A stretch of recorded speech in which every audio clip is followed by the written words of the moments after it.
Well, Madison was born in May of 2002, and she wasn't developing like my other two children had, so I knew something wasn't quite right. So when she was 4 months old, her pediatrician sent us to see a neurologist at Gillette's. Just upon examining her and doing some tests, they knew it was one of two things, either muscular dystrophy or spinal muscular atrophy. 2 days before Christmas, we got the call to come in and went in and were told that's what she had, and that she had type 1, which was the most severe. And for her, it wasn't an issue of what we could do to make her better. It was an issue more of what kind of care we were going to give her. She had a life expectancy of less than a year. So she spent a lot of time in the hospital, usually 30 to 40 days at a time in the PICU unit at St. Paul Children's. And we chose to bring her home in May of 2003 when they thought her lungs wouldn't come back and that she probably wasn't going to make it for another couple days. So we chose to bring her home and to let her die at home, and ends up her little spirit fought and she did better at home and in the hospital, and she gave us another year and 2 months with us. But it was difficult, and she was sick a lot at home, but she smiled throughout all the way to the end, and she touched a lot of hearts, made a lot of people smile. She was just a special little girl. The foundation was created after an evening of my husband golfing, and at the dinner table a bunch of his golf buddies passed around a hat. It was about a year before Madison passed, and they collected a few $1,000s and gave to Dave and said, here's something that we don't know what to do, but here's some money for whatever you need it for, whether it's for medical expenses, something to help your family get away, if you want to start a foundation, anything you need it for. After she passed, after thinking through all that, we decided we did want to do something, but it had to do something to give back to other families that were dealing with similar issues that we were. It was very hard for us, those 2 years with Madison. As we sat, anything with her was hard to do. Going anywhere, doing anything. And so as we sat those 2 years where our life seemed to stop and everybody else's continued to go on, it was hard. After seeing a story on the news out in California of a parent that had lost a child with SMA as well, they started a foundation and built this Accessible playground, and right when I saw it, I knew that's what I wanted to do.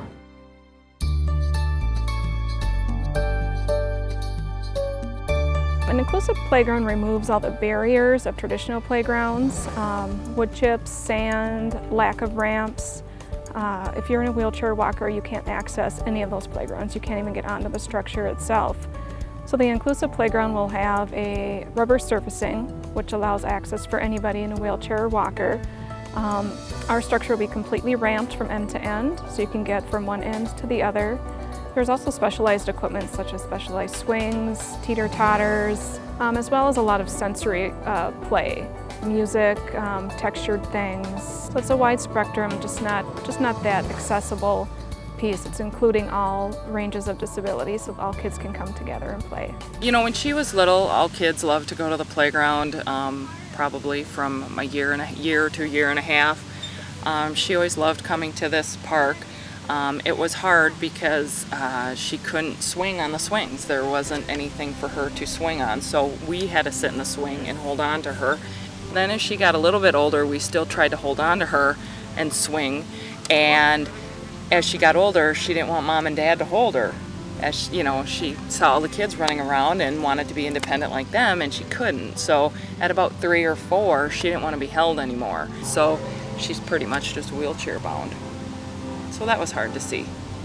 My overall vision goal going into this was to start something that would create a chain reaction, to have at least one accessible playground, big or small, put in every community. Well, I think it just means that everyone feels like they're a part of the team. I don't have to sit on the sidelines and watch my able-bodied friends go and play while I have to sit and watch them do it. or even if I can physically access everything, I can still get away to a part of the playground where I can feel comfortable and have some enjoyment in that play as well. As a disabled person myself, I think that's a huge feat to take on, which is great that somebody's willing to do that, because for somebody like me, that would be huge. I have a family. I would love to be out there with my kids and my wife and stuff like that and go out and play on the playground with them. Most of them are so inaccessible that it's hard for us to actually join in and play. I think that's a huge thing that not very many communities have, and something that me personally would love to have in the community. To give something somewhat simple of an idea back to other families is what pushes me every day. She struggled so long and gave us more than what she should have, and so we took that as a lesson of we needed to do something in return to help other kids.